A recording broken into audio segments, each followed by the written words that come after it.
Welcome to YouTube land, Facebook land. Assalamu alaikum, Ramadan Kareem, Ramadan Mubarak. How's everyone doing? This is your friendly neighborhood PRE, Mr. Justin Hamza Tyler. So glad to see you all. Glad to see grade 5 parents and students. I hope students are in class, but grade 5 parents on this live stream. This is going to be a really informative live stream to get you prepared for grade 6 and what your students should be able to do in terms of course selection. So we do have on this live stream, we have Mr. Jeff Wessel. He's our head of middle school, as we have a dedicated middle school program in this country. And so he's going to be on this live stream. And then also our upper school principal, Mr. Eamonn Gregory, as well as on this live stream. I'm going to be quiet. I'm just going to turn it over to Mr. Gregory. We have a nice presentation ready for you guys. And yeah, thanks for showing up. Mr. Gregory, the show is yours.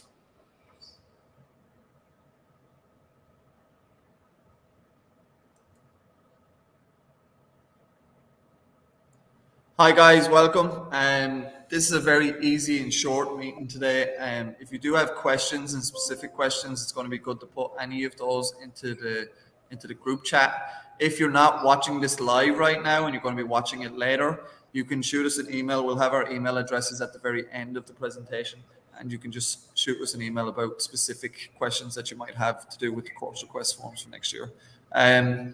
So if we move on to the most complicated part is ALMA, and we're going to work on getting a little bit of an email packet together that we're going to send out to the parents next week on April 20th, where you guys will get this instructional video that I'm not going to play right now, but there's an instructional video that I made 2 years ago that you guys can show, and I'll show you a step-by-step process on how you select your courses for next year for your current grade 5 kids going into grade 6.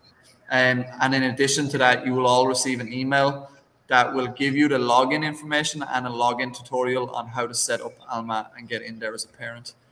Very easy step-by-step process. But again, if you're confused or any issues with that, we have a great IT department that can help you out. And then the schedules. So you do get to pick your courses next year, but you won't know your schedules until the end of August. So it's a little bit of a while away, and I'll explain that later in the slideshow about why it takes so long to make those schedules and the importance of that. Middle school and what's the difference? Mr. Wessel, do you want to talk about study skills and get that started? Yeah, sure. So this is a short list you see on this slide here of things that are different, and this is, there are a lot more than this, but these are some of the points we want to make sure to talk about today. So the first one there, you see we have a study skills class in the middle school, and this is for students who need to make up some ground and catch up and reach the grade level, specifically in reading. And so we use our mapped test data to determine who's going to be in these classes, and then we're constantly monitoring that as they go. So this shows up as a class that they have to choose, that is an elective, but it is mandatory for those students that we assign it to. This should not be seen as a negative thing. This is an extra layer of support for our students to try to make sure that when they leave middle school and go to high school, that they're ready for that. So we've put a lot of time and effort into building that, and we have started to see some good results from it this year. So that is one of the things that some students are going to experience when they come up to middle school. I'll just go down through this list, Mr. Gregory, if you want, and talk about these things a little bit. So you'll see there, the next one is Arabic. So go ahead. Okay. In the upper school, so for the rest of the time from grade 6 and up, students, there's not a difference between native and non-native Arabic. There is just Arabic. So if you aren't sure about that, make sure to ask someone about whether or not you think you should be choosing Arabic. This should be based on, as far as we're concerned, what the ministry says the mandate is for who needs to take Arabic.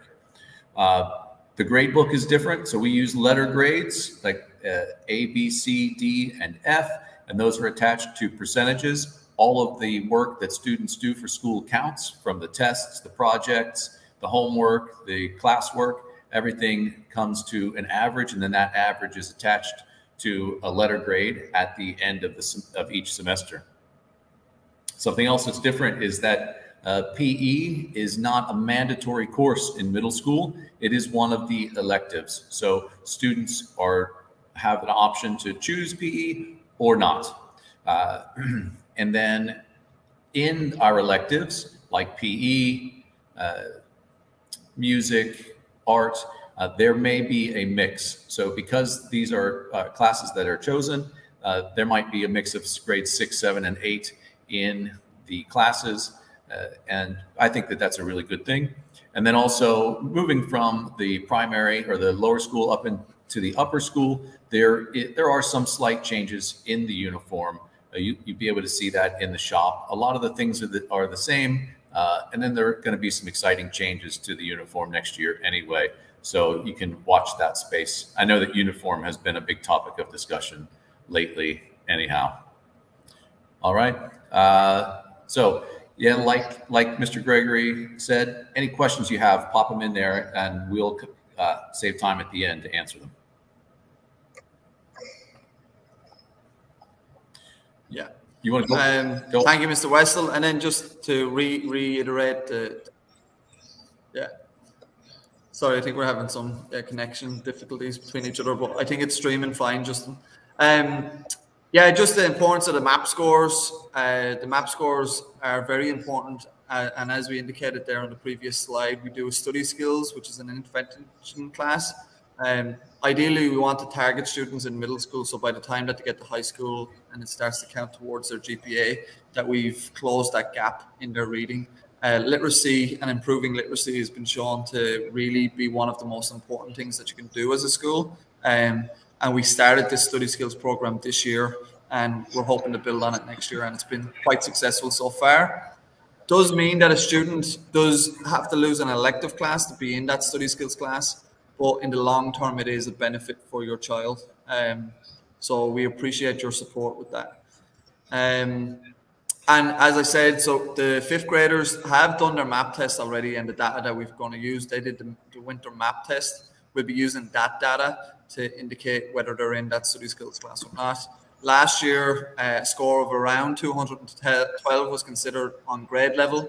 But again, this changes every year because it's essentially how, it's, how internationally all of the students in the world have done. So it might change by a point or two every year. So a student who gets maybe a score of like a 205 or a 204, we might have in that study skills class for next year. That being said, and we've been flexible with this in this year, if your child can show growth by the MAP test next fall and has been selected for this program, we are willing to see if we can change his classes at the beginning of the year next year so that he can take another class elective if he's on that cusp and he's just maybe, the 39th or 38th percentile, which shows some growth over the summer. Usually there is a bit of a students regress over the summer. So hopefully that's not the case. And if you're one of these parents who get notified about that, just let us know. We can have a conversation about study skills and why we think it's such a benefit. All right. What we offer and where for grade 6, and we just want to keep this grade 6 specific. Every student will have a grade 6 mathematics. Every student will have grade 6 social studies. Every student will have grade 6 English. Every student will have grade 6 science. And I know I just forgot one, but every student will have grade 6 Qatar history as well. We do that all the way up to grade 9. But your choices in grade 6, which is why we're going to be asking you guys to fill in the course request form, is to the left-hand side, the middle column, and to the right-hand side. Art, Intro to Woodwind, which is a music course. Intro to Brass is another music course that built into the band program. Applied Music is sort of individual sort of study of music, individual small group music class. Drama is a program that we're very proud of, and Ms. Tracy's been doing it this year. So that's drama and theatre and learning how to act, that can be done. Entrepreneurship was a new course last year that we introduced and it's been successful this year, so we decided to keep it, where students sort of do business acumen and presentation skills in class, and 21st century skill. Information technology is again learning how to code. It's been a really creative program this year, and we've had that for several years. But IT is very important. But students learn to code in there and to use all of the different types of software and Google applications. PE, as Mr. Wessel said earlier, is not mandatory. It is a choice, so you get to pick PE. French and Spanish, there will be a beginner's French and there will be a middle school French class that you can pick from, and a beginner Spanish class and a middle school Spanish class for next year. So if your child is fluent in French, please put them into the middle school French class. And if they're just a beginner to French and they haven't learned it before, they get to pick the beginner's French or the beginner's Spanish. We've just done that this year to help differentiate the classroom. Arabic is, as Mr. Wessel alluded to, we have just Arabic. It's not non-native or native, it's just Arabic. Students should really pick that if they're proficiency in Arabic or they've been taking it over the last few years. And it is the feedback that we've got from parents as a difficult course if you're a new speaker to the course. But again, our teachers will differentiate if need be and if you wish for your child to take Arabic. Islamic is for students who are native Arab region, and in the course request form it will give you all of those countries listed as considered as Arab native countries. And then Islamic non-native is an optional course for students who might be, you know, for example, Muslim from Canada, and they get to pick Islamic non-native if they wish. They don't have to. And then study skills is what we just talked about previously. The timeline. So to give you a bit more context into why we're doing this so early. So April 20th is next Thursday, and that's when the course request forms are open for you guys, and we'll send out all the information for you to get your login information. And then we give you to May 11th to fill in the forms, so that after the May 11th deadline, myself, Mr. Wessel, and the admin team in SL in upper school, we sit down and we go through each individual student's selection form, and then we basically make sure that they've got the correct selections.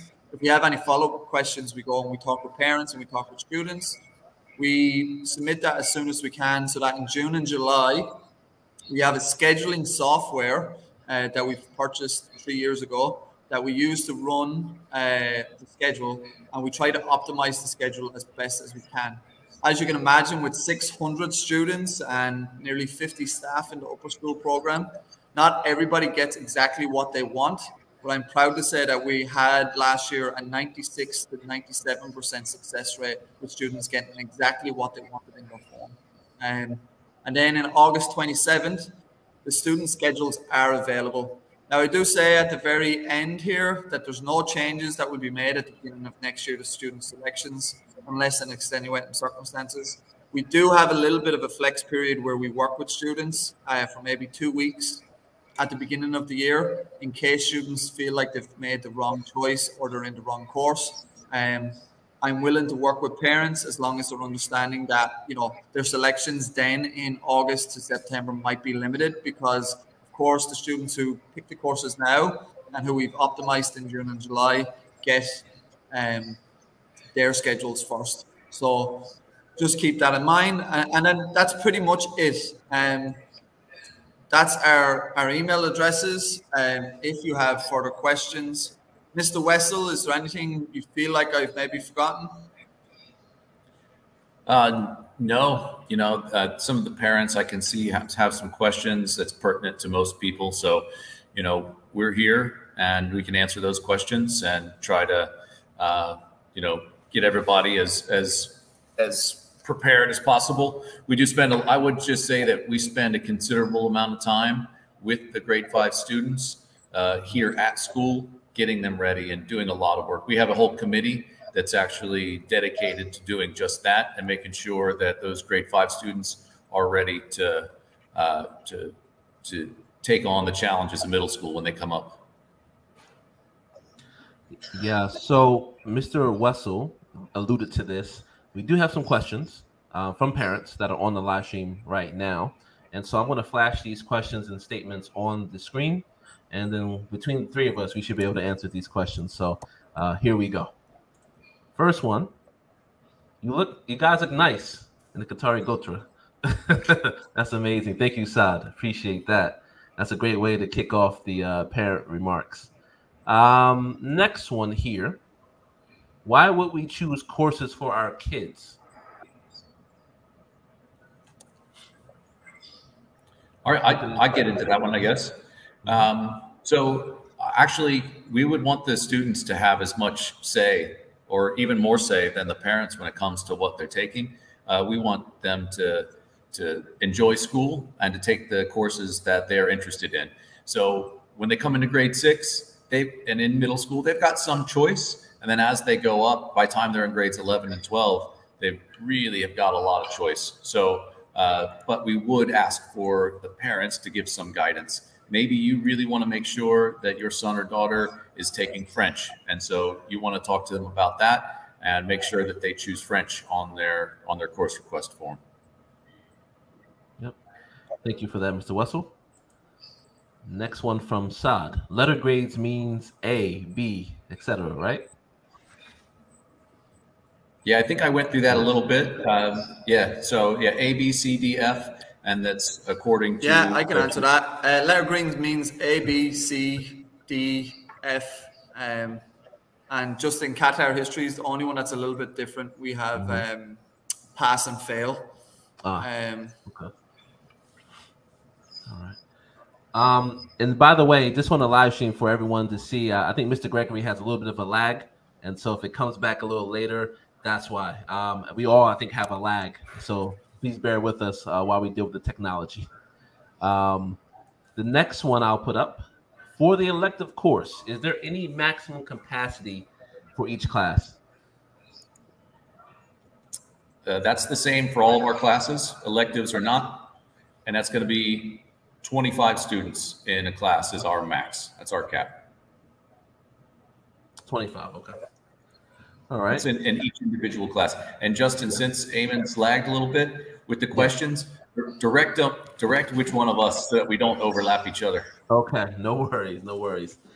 So for this one, it says, is 212 grade level for grade 5 or grade 6? So I think, Mr. Wessel, you know that one? Well, that's a number that was last year's grade level. So that, as Mr. Gregory said, that changes year on year based on how students are performing around the world. That is what we're looking at for when students are taking the test. So if it's grade 5 and they're looking, I think that this year it was in grade 6, 212 was that on grade level that we're looking at for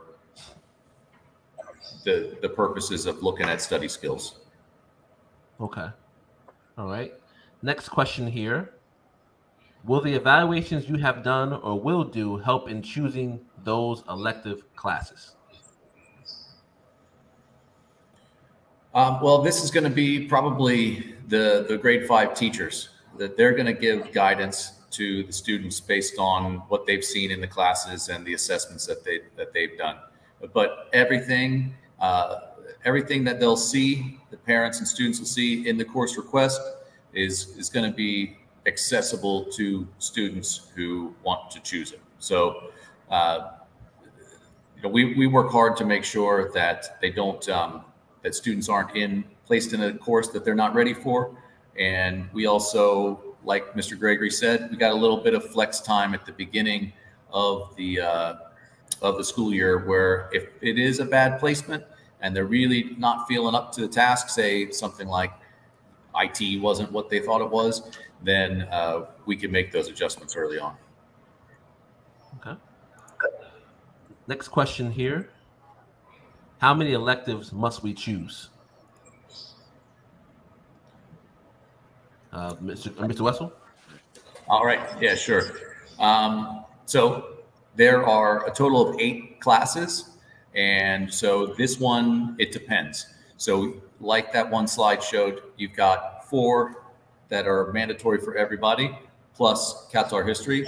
But so those 4 classes, and then if you are an Arab Muslim, you'll be taking Arabic and Islamic, and then that would leave 2 electives to fill out the 8 courses.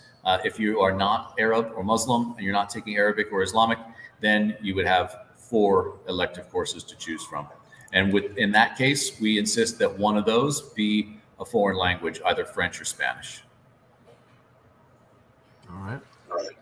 I'll take the next one. It says it would be better to have this meeting face-to-face. Sometimes it's good to have it face-to-face. I think historically we've always had this online on a live stream.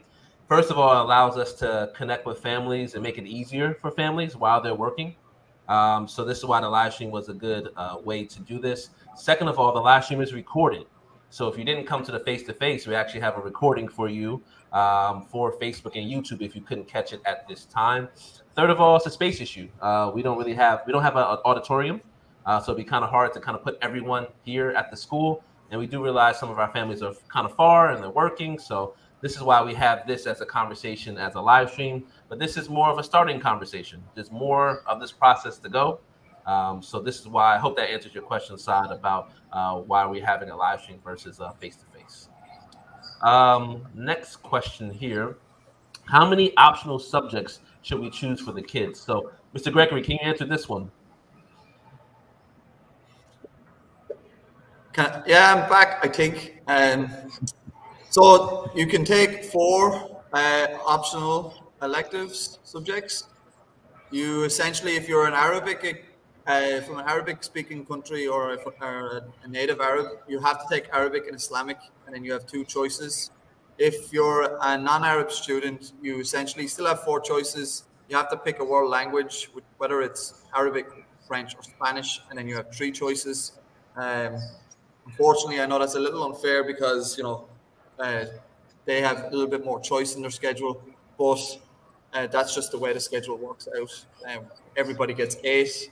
Some students don't get the opportunity to take Islamic. Now, other students can take non-native Islamic, of course, so it could balance out. By the way, before I go on to the next question, I really appreciate these level of questions that we're having in the live stream from the parents. Really appreciate it. The next question here: how do we know that a kid has to go to the skills class, and is this class counted in these choices? Mr. Gregory? Yeah, the study skills course will be on your form. The only way it can appear on your form is if you've been recommended to take it. Now that will be in the instructions again on the form as well, so you don't forget this, and it's on for every parent. But you get to essentially, you will see that study skills comes up as an option, and you have to pick it. If you don't pick it, we will pick it for you. All right. Next question from Miss Aretti. Is there going to be a description of each elective course in the form? So, Mr. Wessel, can you answer this question?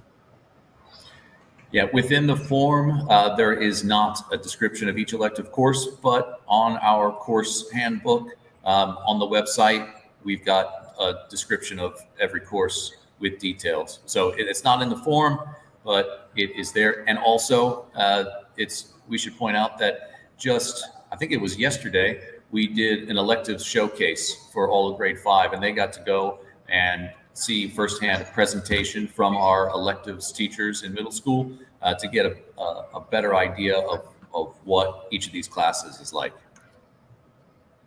Oh. I go around the school a lot, and I didn't even know we had that showcase. That's amazing. So that's good. Thank you for that, Mr. A lot going on. Yeah, sure thing. A lot.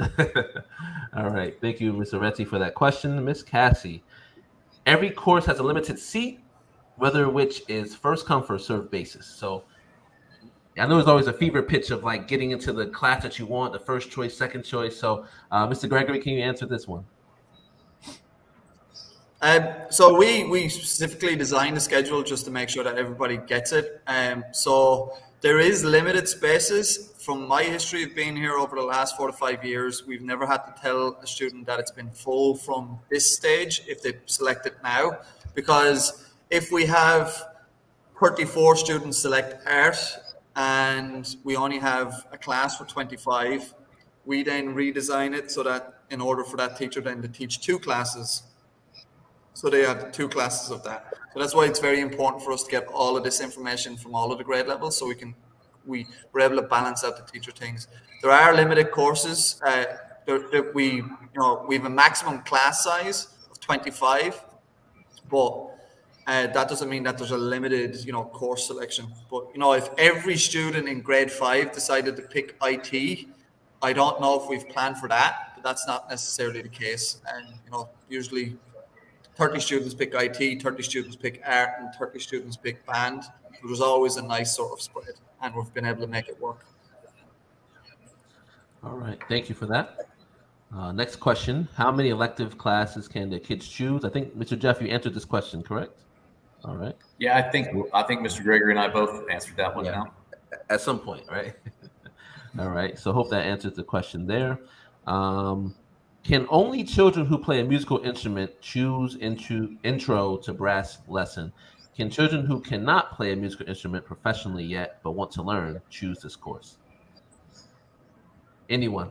I don't know who. Yeah, it's an intro course. So yeah, it's an intro course.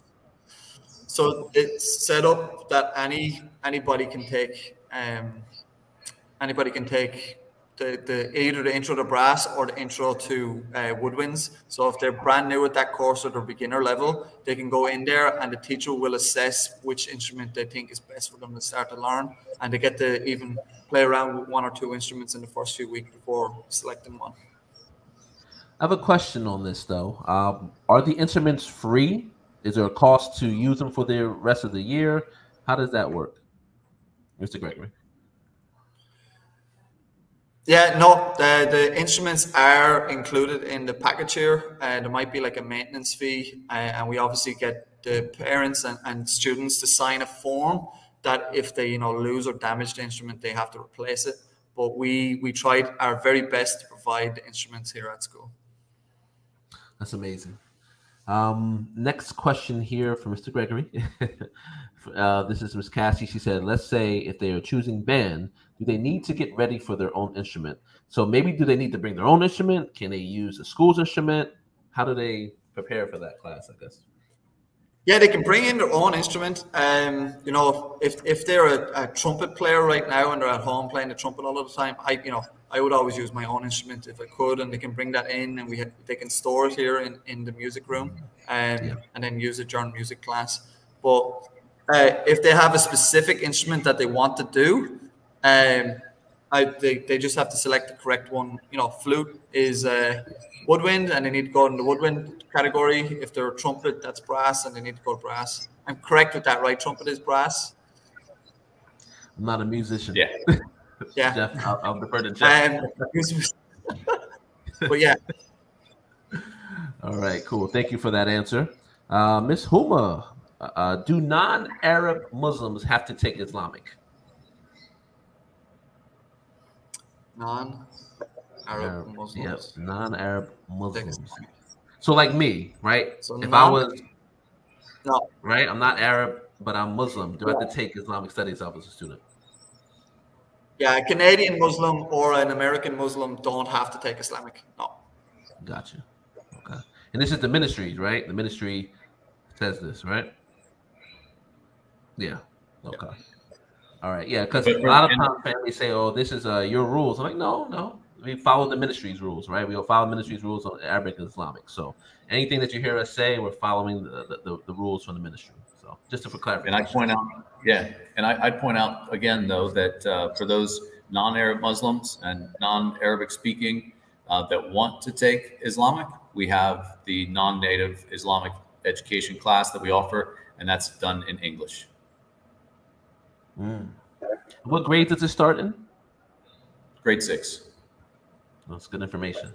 All right. Next comment here. Thank you for your information about the max capacity of each class. If the class already reaches the maximum capacity, but the kids do not want to choose another course, what should we do?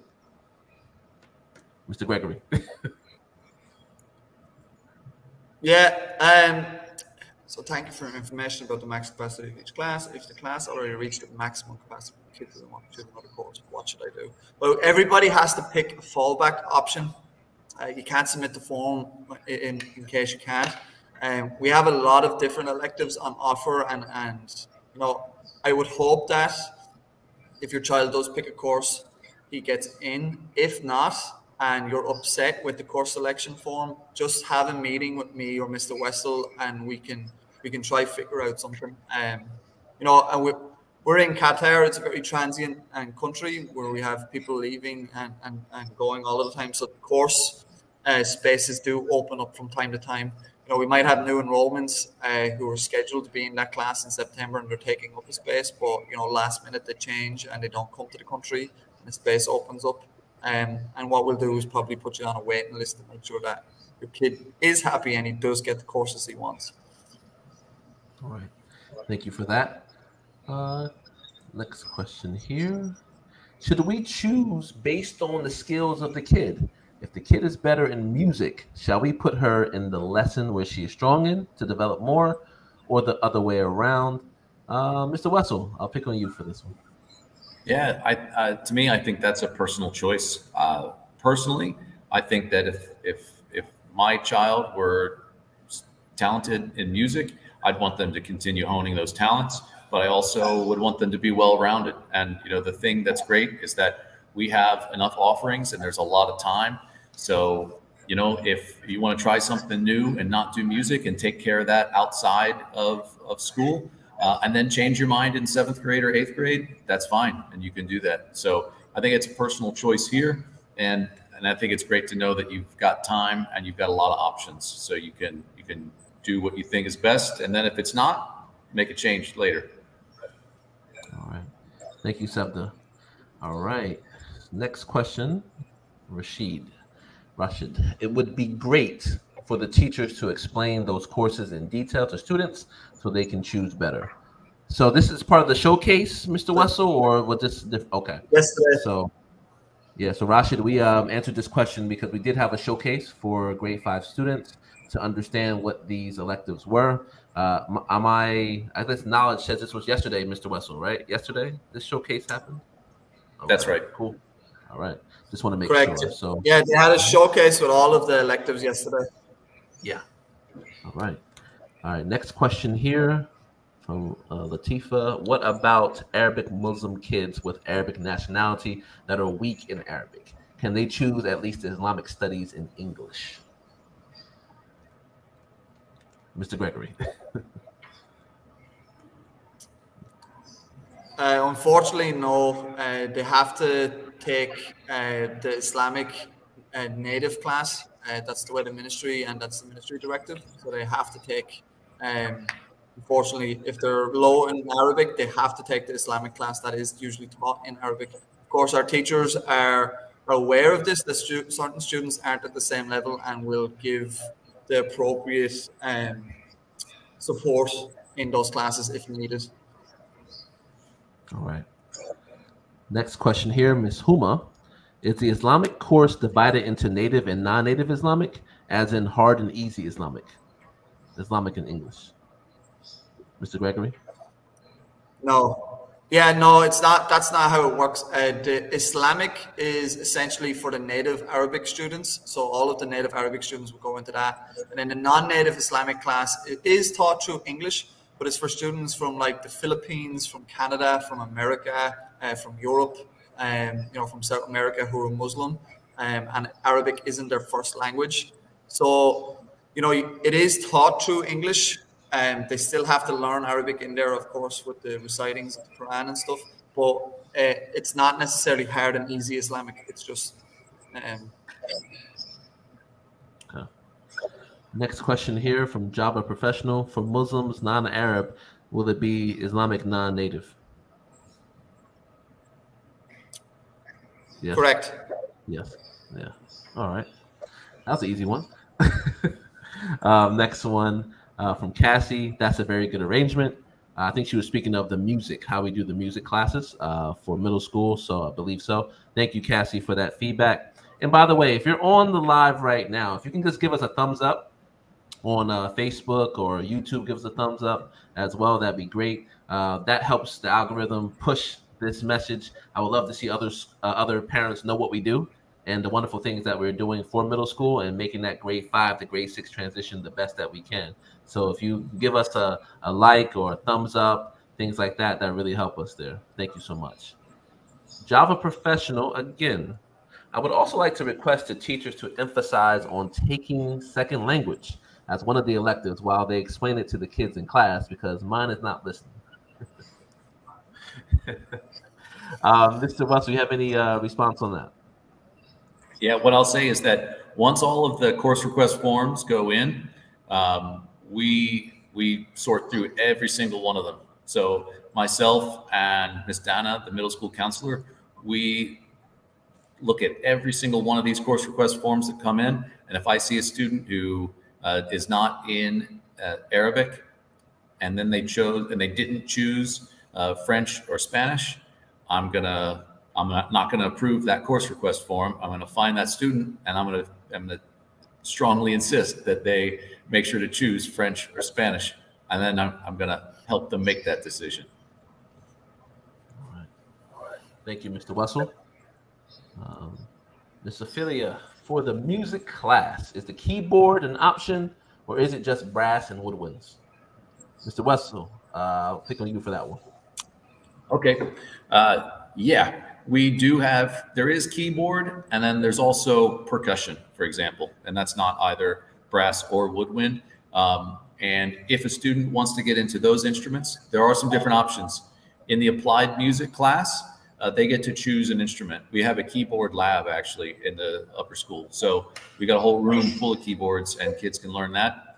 And in those intro to brass and intro to woodwind classes, I believe that and maybe Mr. Gregory can speak to this because I'm not sure here, but I believe that we do have those instruments within one of that fall in, so they work with one of those groups. I had to double check on that with Miss Sarah, the music teacher, though.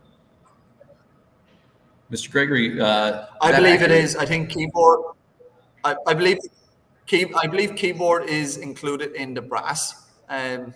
So I believe the brass students is where keyboard and the percussion has been sort of put in. All right. Thank you for that, Ms. Ophelia. Thank you, principals, for those answers. We've got a couple more left. Please confirm that the study skills class is one of the 8 classes and that the kid at the time will only have one elective to choose. Mr. Wessel? Yeah, it's important for them to catch up. Yeah, it's important for them to catch up on their, on their literacy. So yes, if you're a student who has to take Arabic and Islamic, and then you have to take a study skills class, you only have one elective choice left. Now, that being said, if he does well enough and he gets out of that study skills class, we're willing to work with you to make sure that he does get, for the following year or in grade 7 or in grade 8, that he does get the 2. But the goal is, the grade 6 is so crucial because it's a transitional year. If he can improve his literacy or her literacy rate in 6th grade and get back on track. And again, it's not students just at grade level that we let take the electives. It's even students who are a little bit below are allowed in.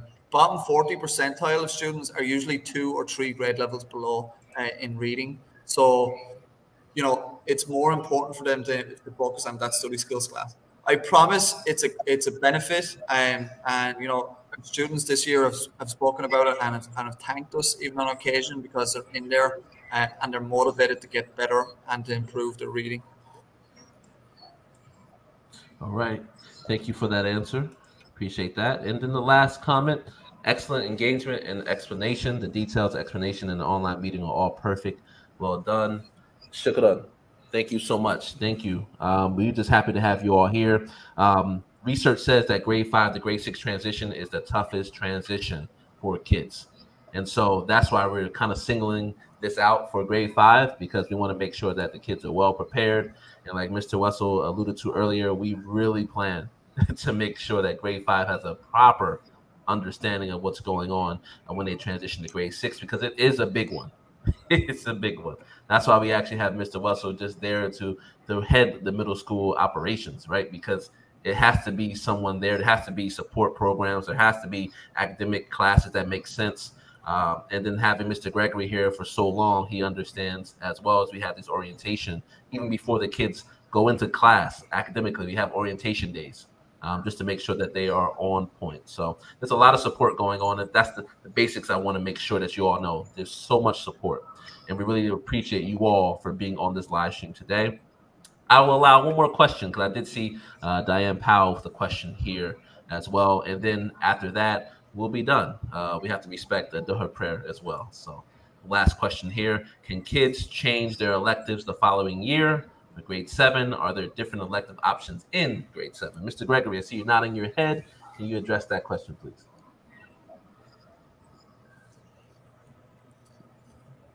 Yeah, there's you can. Did you ask me or No, you're good. You're good, Mr. Greg. Good, you.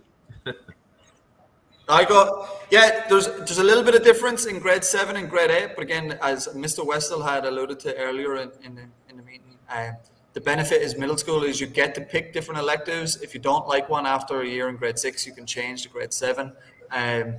In grade 7 and grade 8, there are a few that are tracked, and so depending on how they do in grade 6 in mathematics, that will depend on if they're in the higher class in grade 7, which we introduced pre-algebra. So students who are advanced in mathematics in grade 6 get to pick pre-algebra in grade 7 and then algebra 1 in grade 8. So that's the maths track. Then there is advanced PE, there is advanced IT classes, there is advanced art classes, and they're all for students that show that they're exceptionally doing really well in either grade 6 or in grade 7, depending on which course. So we have a gifted sort of program that's built around for students that do excel. So there is different elective choices in grade 7. And honestly, as they progress throughout the rest of their time at GAAQ over the next 6 to 7 years, there are going to be different elective options every year. But again, the course request form that I'm going to send out has all of the instructions laid out nice and easy. Specific questions, you just get back to either me or Mr. Wessel and we can explain. All right. Well, I just want to make sure you guys get your just due as well. A lot of thank yous for this live stream. Parents, thank you so much for taking out your time on this Thursday. We hope that Ramadan is going well for all of you. And we wish that this presentation was helpful. Again, if anyone has any questions about this presentation, if they couldn't come at this time, it is recorded on YouTube. It is recorded on Facebook. So you just follow the links that I sent out in the email. They'll be here. As soon as I press end broadcast, they'll be there. All right. Thank you so much, everyone. Have a great day. Have a good Thursday, but even a better weekend. All right. And the last thing before we go, no school on Sunday. Please do not show up here on Sunday as we are observing Easter holiday. So please do not show up here Sunday. Enjoy your long weekend. We will see you on Monday, April 10th, inshallah. All right. Have a good one, everybody. Salute. Ma salama.